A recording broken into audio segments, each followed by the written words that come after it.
আজকে আবার এসে গেছে একটা নতুন রেসিপি নিয়ে। আজকে আপনাদের বানিয়ে দেখাবো নরম আর রসে ভরা ছানার জিলাপি, যেটা খুবই প্রিয় মিষ্টি আমার।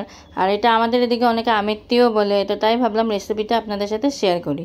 তো এটার জন্য প্রথমেই আমি নিয়ে নিয়েছিলাম 1 লিটার দুধ, ওটাকে ছানা কাটিয়ে নিয়েছিলাম। নিয়ে তারপর এর মধ্যে পরিমাণ মতন ময়দা দিয়েছি। তারপর ময়দাটা দিয়ে কিছুক্ষণ ছানাটাকে ভালো করে মেখে নেওয়ার পর তারপর ওই একই পরিমাণের দিয়েছি এভরিডে পাউডার। আমি এখানে এভরিডে পাউডার ইউজ করেছি, আপনারা চাইলে যে কোনো মিল্ক পাউডার ইউজ করতে পারেন।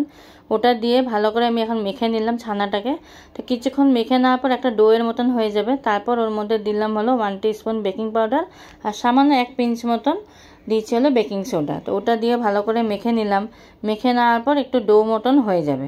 একটু যখন ডোয়ের মতন হয়ে যাবে এরকম করে আমরা ছানাটার থেকে এরকম বলস বানিয়ে নেব।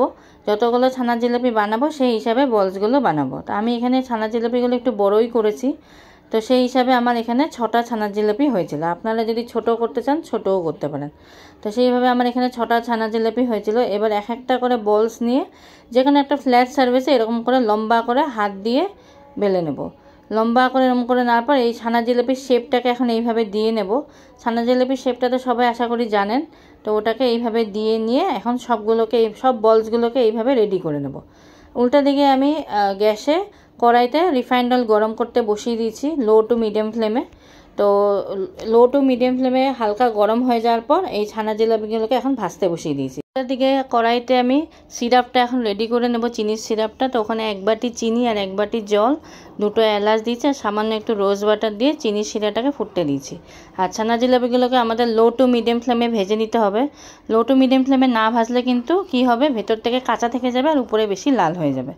তো এইভাবে সব জিলাপিগুলো আমি তেলে ভেজে নিয়েছিলাম আর শিরাটাও প্রায় রেডি হয়ে এসছে আমার। এবার ভেজে রাখা ছানার জিলাপিগুলো সব গরম শিরার মধ্যে আমি দিয়ে দিচ্ছি। এই সিরাপটা যে তৈরি করেছি এই সিরাপটার মধ্যে দিয়ে এখন প্রায় 8 ঘন্টা মতন আমি প্রায় 30 মিনিটস আমি রেখে দেবো এইভাবে।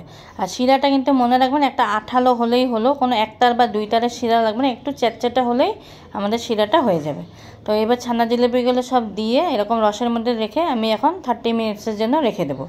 30 মিনিটস পর দেখলাম যে ছানা জিলাপিগুলো পুরো রস ঢুকে একদম পুরো ফুলে গেছে, খেতে খুবই ভালো হবে মনে হচ্ছে। তো আমি এখন সব একটা বাউলে ঢেলে নিলাম। তো যদি আপনাদের আমাদের রেসিপিটা ভালো লেগে থাকে অবশ্যই কিন্তু লাইক করবেন আর শেয়ার করতে ভুলবেন না। আমাদের এদিকে এটাকে আমিত্তিও বলে, অনেকে আমিত্তি খেতে খুবই পছন্দ করেন। তো যদি ভালো লাগে কখনো বাড়িতে এই রেসিপিটা অবশ্যই ট্রাই করবেন। তো একটা আমি ছানার জিলাপি এরকম উঠিয়ে নিলাম।